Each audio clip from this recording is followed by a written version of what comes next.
দইতে মেলাতে চিড়ে মৎসব, অন্ন মৎসব এবং দুলট হয়। এই মৎসব যে হয়, কারণ আমাদের দইতে বরিতলা মেলাকে বলা হয় অন্নক্ষেত্র মেলা। কিন্তু এই কেন বলা হয় অন্নক্ষেত্র মেলা, সেটাই জানবো এখানকার পুরোহিতের মুখ দিয়ে। মৎসবটা এই উপলক্ষে হয় যে 76-এর মন্বন্তরের সময় যখন দুর্ভিক্ষ চালু হয়েছিল, মানুষ খেতে পেত না, তখন আশেপাশে গ্রামের মানুষকে এই বাবা গোপাল দাস মধুকুরি করে এনে খাইয়েছিলেন।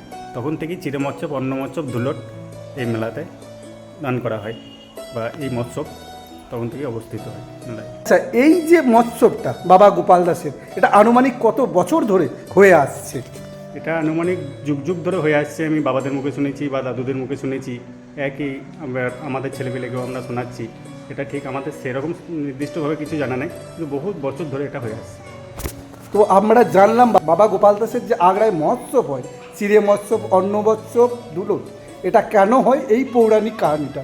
আর আপনি যদি বাবা গোপাল দাসের ভক্ত হন, অবশ্যই কমেন্টে লিখবেন জয় বাবা গোপাল দাস।